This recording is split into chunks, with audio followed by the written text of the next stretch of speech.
the individual. Hey, you know, I got to have my Jordache jeans, my $40 Pumas, and that's my whole life. And I don't give a damn about you. What happens to you, I'm not concerned with.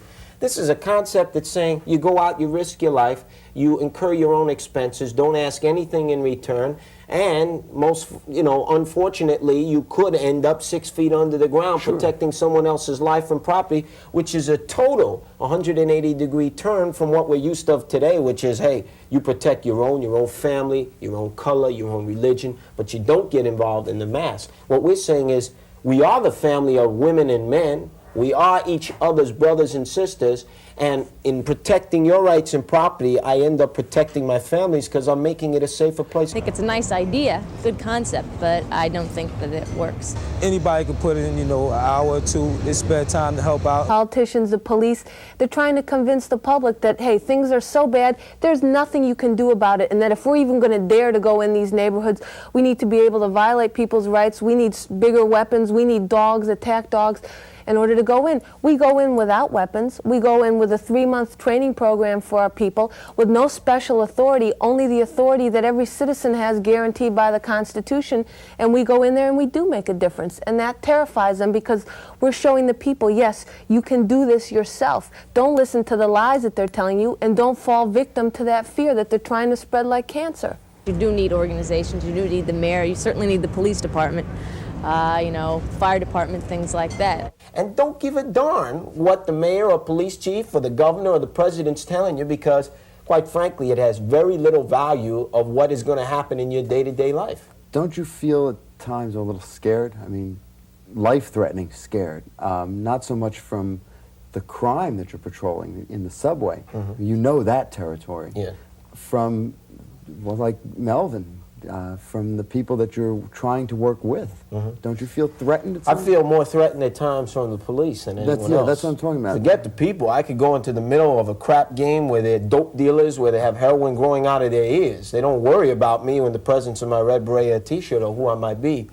Sure, at times you contemplate, you say, boy, you know, these cats would really like to off me. I could just imagine a bunch of them sitting in a bar watching me go into one of my tirades, you know, where I'm pointing, I'm going off, and they say, man, this guy talks a lot of bunko. We ought to really prove where he's at and put him 6 feet under. But the way I envision it is you could surround yourself with 20, 40 people. If they're going to get you, they're going to try to get you. Got to be alert. But I've gone into housing projects, like in St. Louis when we first went there, where the heroin dealers were throwing garbage at me from the roofs. The cops were pulling their guns like, yeah, this is dangerous. And I'm saying, hey, forget about it. This is not the red carpet treatment. This is the flea bag treatment. But is it any different than we get from the mayors or police chiefs? When you're used to the flea bag treatment, you always have a helmet on. Can I go out tomorrow and start my own group and become just as valid as him? You don't have to be a Klansman to form a neighborhood vigilante. They could walk around this place for 6 months and not come up with one member. Don't doubt that a bit. But there's also a very strong opposition on the utility companies and the energy part of the petroleum fields in this country, that our politicians in Washington, D.C. are in bed with all these type of money people. And I think that racists like the Ku Klux Klan and fascists shouldn't have freedom of speech. The left wing and the right wing both agree they want to have a police state military control. Exactly. So don't call me left, don't call me right. I'm a futurist, and the future is Einsteinian. It's relativity, it's change, it's polarity, I mean, it's plurality, it's difference, it's fast moving. Outside of Big Sur, Timothy Leary is read as a California acid head. All this depression and apathy that they're trying to sell is deliberate. They're trying to make us feel impotent, and they're trying to make us feel the Russians are going to take us over, and we can't do anything about El Salvador, and we can't do anything about the Middle East, and prices are going to blah, blah. That's deliberate. You know, they want us to feel that way. They want to discourage. They want us to feel that we need a strong government. Every problem that we have in this country could be solved if we could just get bulldozers into Washington, D.C. and about level half of it. Most common, ordinary Americans barfing at their TV after they have 6-pack of beer can tell you from a common sense point of view normally what should be done in that situation. So do it. It's your turn to be heard. You don't have to wait for our cameras to find you. Use home video equipment and create your own segment for Fast Talk. Send me the tape and we'll put you on television. You can send your tapes and comments to Fast Talk at 240 East 45th Street, New York City, 10017. And you can be on TV. Okay, I find this group utterly reprehensible. And I'll respect them when they're 6 feet under. I'd love to join the KKK. If I was on a farm and I had a herd of whiteface over here, Herefords, and I had some grubby old maybe Holsteins over here, and I got a fence dividing these cattle. Now, what did I put that fence there for? To keep the stock pure, keep the stock from interbreeding. Right. Now, if I went to Kentucky Derby, and I had $1 million racehorse, and I had him out there grazing in the field, here come an old plug, a wore-out, might as well say plow horse, and I said, I'm going to just take that horse and get in there and let him run. I'm just curious as to who you're. I'm just curious as to who you're. But I'm just saying this. Who are you comparing to the Kentucky Derby horse, and who are you comparing to the plow horse? I'm just saying, they're all horses, aren't they? Cows are cows, aren't they? But there are differences, isn't there? To keep the breed, you got to keep them separate. Don't people have something a little more that elevates us above cows and Not always. horses? I've seen some people lower than what animals wouldn't do. I mean, and they call them people. What's so bad about animals anyway? Nobody can determine which race is superior, because I can stand here now and prove to you that another race isn't superior to the one he's talking about. The federal government tells you to bus your child 20, 30 miles, turns around and says, we have an energy crisis, gasoline's going up to $1.50 a gallon. Now who's kidding who? Where is the dictatorship? And we're talking about a democracy in this country. That's what I said about a double standard from the beginning. Okay, now what about the violence that's been attributed to the Klans?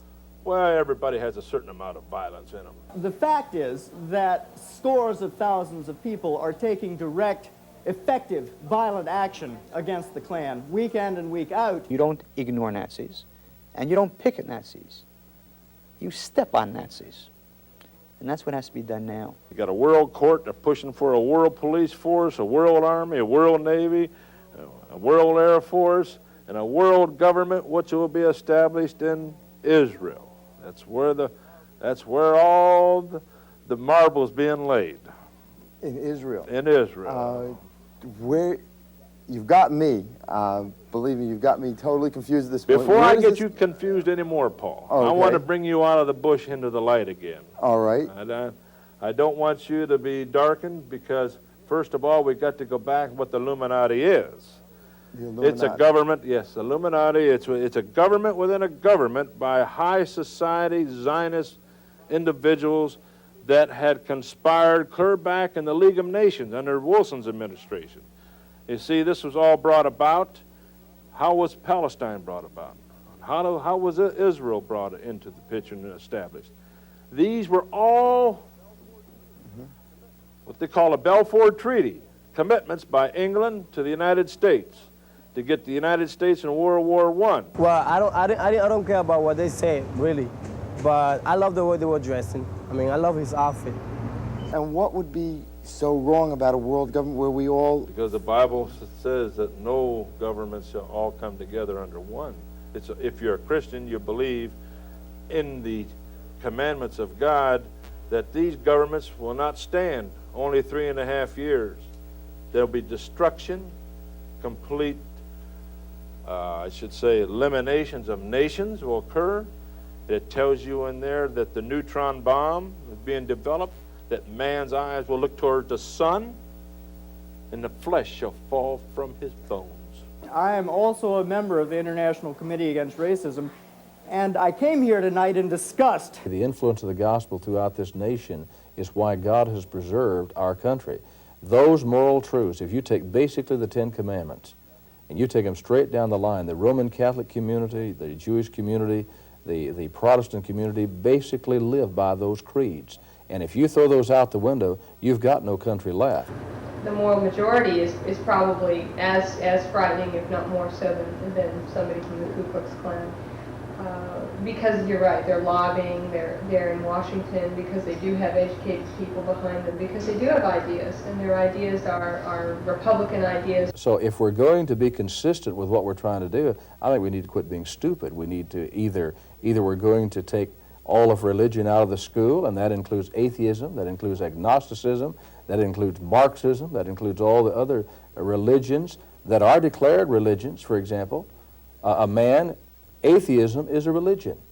Agnosticism is a religion. And yet you can teach those damnable doctrines, but you can't teach a Bible doctrine. The purpose of elementary schools in the United States is to convince the people that there is such a thing as America and the United States. If you're defending your wife, if you're defending your home, if you're defending a way of life, if you're defending the right to be free, and you don't want to go under the bondage of, and the onslaught of, say, some godless butchers that are going to take our country over, then you're going to have to fight to defend that. And if you're called by your government and the higher power that calls you, you have a right to go in it. You can kill or be killed. Maybe they have outrageous points. Well, so does other people. I'm constantly amazed by the, I guess what some people would call the yin and the yang of society, or in this case, the frick and the frack, or the howdy and the doody. I will send you, free of charge also, photographs of the Budapest gas chamber, which was used throughout the war to fumigate entire railroad trains with Zyklon B. I think that Jews, in a sense, die in one of two ways, through the chimneys of Auschwitz and through intermarriage and assimilation. I see no great difference for the Jewish people as such if they lose their children this way or that way. Integration never helped any nation. It always created problems, regardless what nation you went to. The thing that makes them Jewish, despite what they want, is the Arab. And if peace should break out, you would see the kind of intermarriage and assimilation there that you see here. There's a tremendous need to make the state of Israel Jewish again. What he seems to be theorizing is you throw a rock at me, I should throw a bigger one at you because I'm better and I'm more pure. It just seems to me that the man is totally crazy. If he has a sword, I don't want a plowshare. And Jews in the Bible had swords and used them. It only takes the most cursory look at the books of the Bible that he's referring to understand that what the Jews that Hannah admires did, among other things, was unleash a bloody crusade against all of the other tribes and people who stood in the way of their establishing preeminence in Canaan. Jewish heroes are people of violence. Nothing is less appealing and somehow more frightening than a Jew who dreams of being a genocidist. If you think you have something better to say than what you've heard on Fast Talk, say it. Put it on videotape, and you can be on television telling everyone what you think. I've listened to arguments on both sides today, and I have to disagree with both of them. You can send your tapes and comments to Fast Talk at 240 East 45th Street, New York City, 10017. And you can be on TV.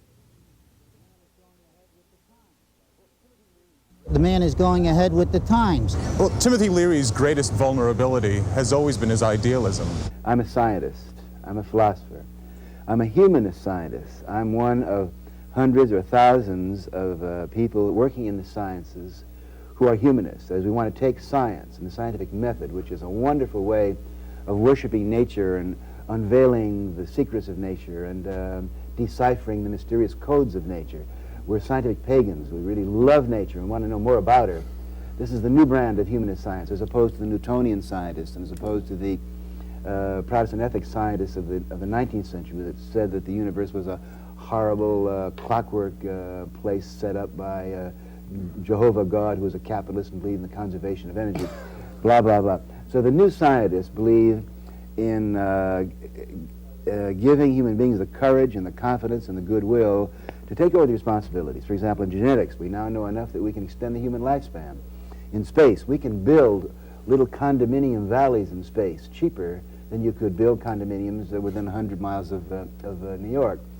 We can put power stations in space, beaming down energy, which would put the Arabs and the Rockefellers out of business in... Sure, right from the sun. Exactly. In 5 years we could do that. If General Electric could figure out how to do it, we'd have had it already, I'm sure. If they could figure out how to capture it and market it, we probably... Furthermore, in the fields of neurology and pharmacology, we've discovered just in the last 10 years that the brain has dozens or hundreds of what I call receptor sites. These are little locks in our brain waiting for the key to turn those locks and open up new areas of our brain, or in the sense that the brain is a biocomputer, these new drugs. And I mean new drugs. We haven't even discovered the drugs that will be access codes to open up these circuits in our brain, which are going to make us smarter, better people, ready to deal with the 21st century. It's nice to have idealists. Unfortunately, they're the first to go when the revolution comes. Now, the way to increase your intelligence is through the intelligent use of drugs and through the intelligent use of computers and the electronic and video extensions of the human brain. Computers and video games are, to the 80s, what drugs like acid were to the 60s. Why?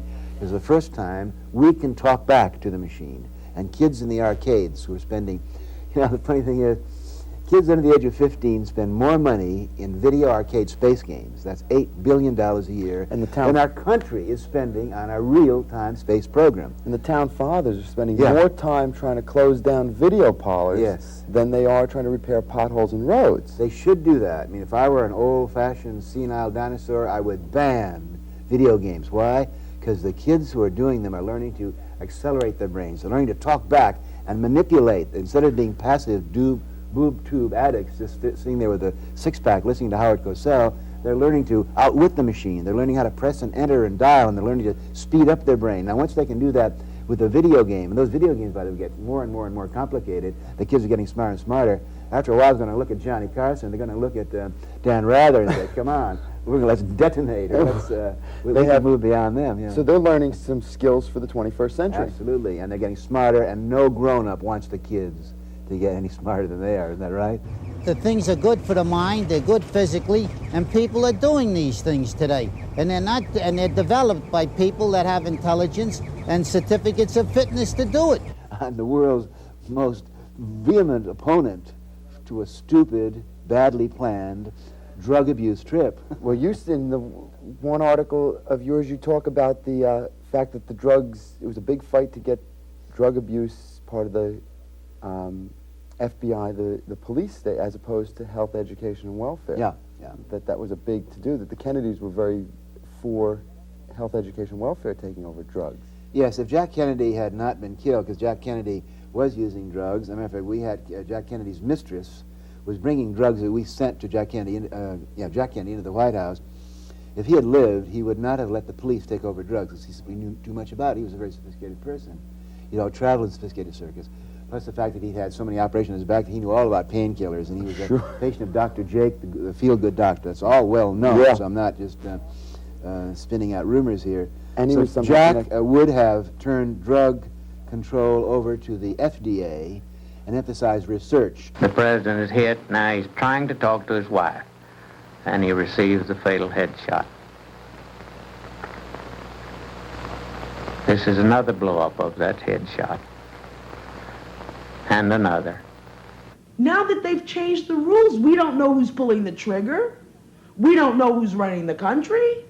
We don't know who's calling the shots.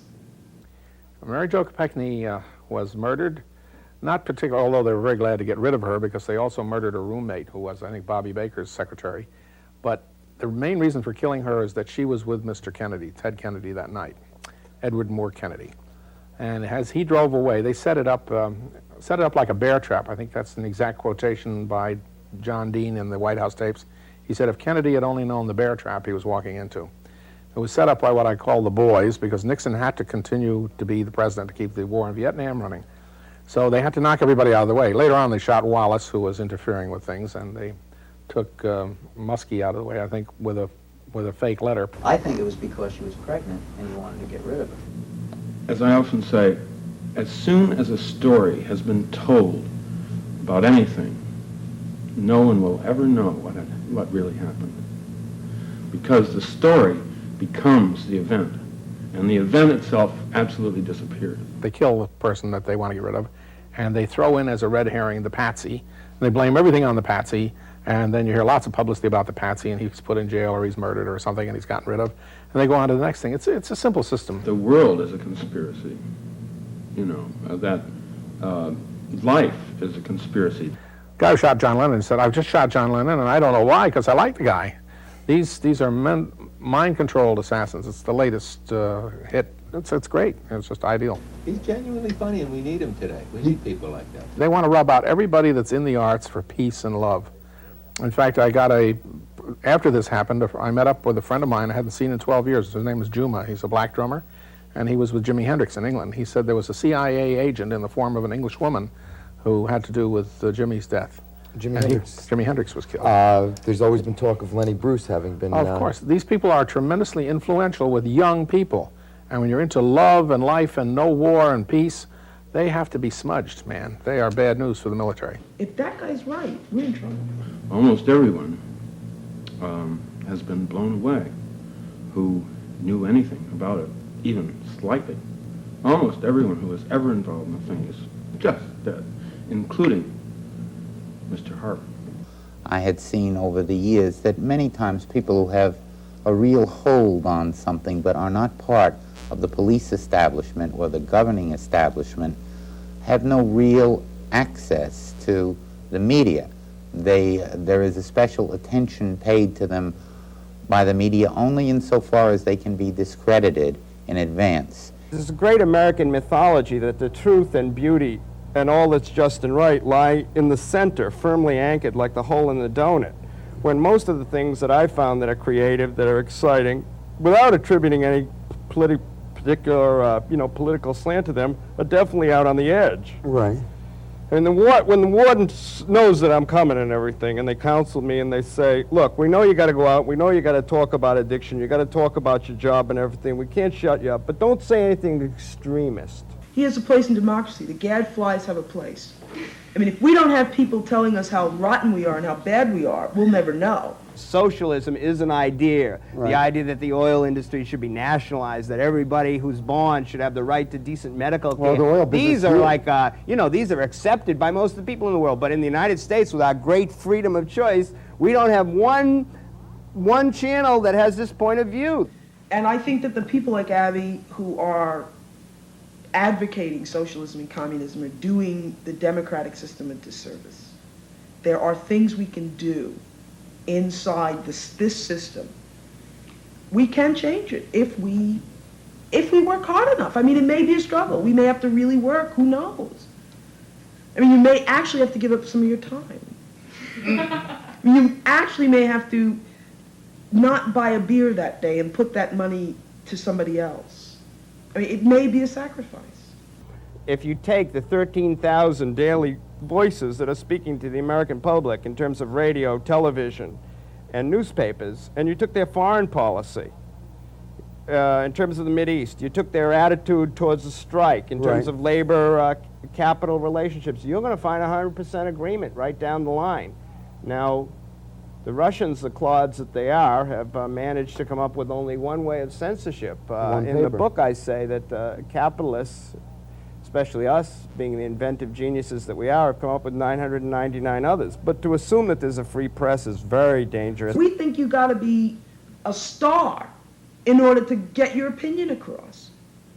You don't have to be a star. You have a right to your opinion. That's the difference between us and communists or socialists. Say. The Constitution gives you the right to speak out, but Fast Talk gives you the means to do it. You can send your tapes and comments to Fast Talk at 240 East 45th Street, New York City, 10017. And you can be on TV.